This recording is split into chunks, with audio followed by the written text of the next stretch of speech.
Hey everyone, today I want to do a showcase of Lisbell, the most recent character in the DUET Night Abyss lineup. This girl slays right out of the box and only gets better with investment. I'm Shrike, like, comment, and subscribe for more DNA content. Let's dive in. So first, how do we get our hands on Lisbell? Well, since she's the newest character, her secret letters, along with some free shards of her, will be available from the roguelike game mode Mystic Maze. Now on to her character itself. Lisbell is a Lumino melee juggernaut, preferring the greatsword and shotgun, and I currently have her equipped with the free greatsword we get, and then a random gun I had laying around.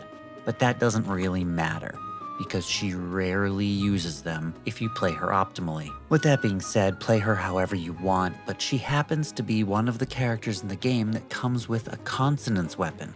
A special third weapon unique to only her. This weapon is her bread and butter, because it puts her into a stance that greatly increases her damage output, and that stance can be held almost indefinitely. Let's take a look at her kit. Her first skill is a vertical spin that hits 3 times with Lumino damage along its path and slams down. Now this one is mostly a gap closer, but one that packs up punch. I use this almost constantly, it's ridiculous. And as we can see here, this move scales off of skill damage. The efficiency will help it cost less, and the skill range will widen the radius. So when you're looking at demon wedges for her, keep an eye out for those keywords. Her ultimate is what puts her in that stance, and she swaps her weapon to Samael, her consonance weapon. Now with her regular melee weapon, holding down attack will spin around in a circle. But while her ultimate is active, she charges up her own combo meter, something every other character has to do manually by attacking enemies. While she's charging, she can't be stunned, but she can still take damage. When her combo meter is at S, she unleashes a devastating directional AoE. It's like a cone in whatever direction she's pointing. And other than that, you can just swing, cleaving through absolutely staggering amounts of enemies at once. Really, this sword is huge. Or she can even use the first skill, the gap closer, to deal even more damage than it normally does out of her ultimate mode. So yeah, you pretty much always want to have that ultimate active. And you can see here that it all scales off the same stats as her first skill.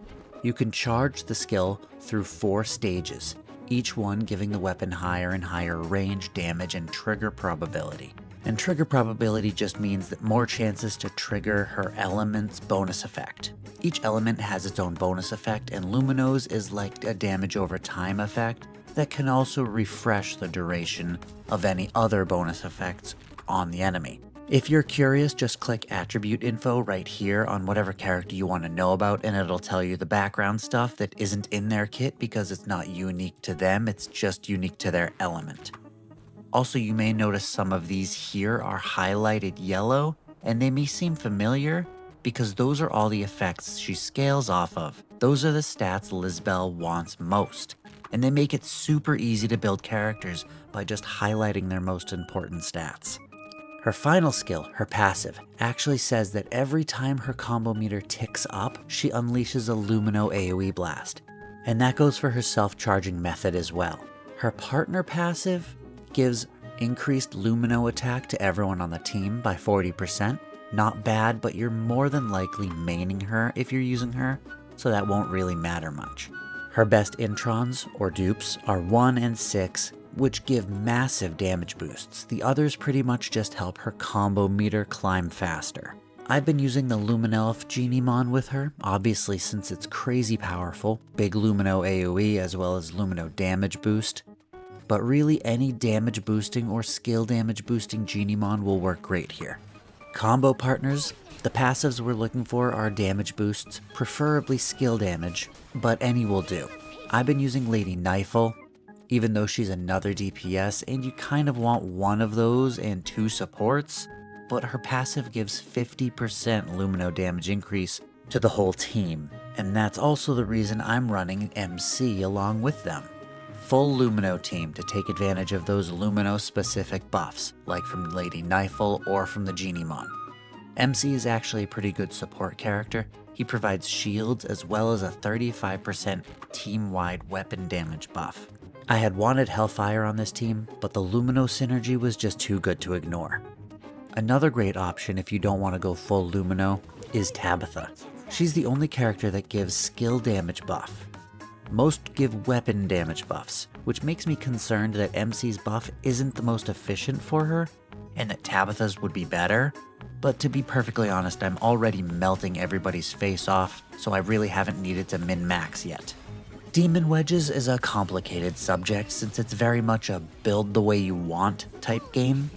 The Demon Wedges are where you customize exactly how you want each character to play. So I'll just say that, again, she wants skill damage, but also crit rate, crit damage, and attack will all help her. Basically just build her as a glass cannon with no tanky stats at all, and leave the job of keeping her alive to her teammates. And it may be difficult at times, because she gets right in there, right up in their faces. If you don't like melee characters, or you were looking for a unit that leaned more towards ranged weapons, look elsewhere. Actually, Lady Knifel has some synergy with pistols. And that's that for my Lisbell showcase. I got her as quickly as I could and I've mained her since. She's an incredibly fun character to pilot. And with that being said, I'm gonna fly. I'll see you in the next one. Bye.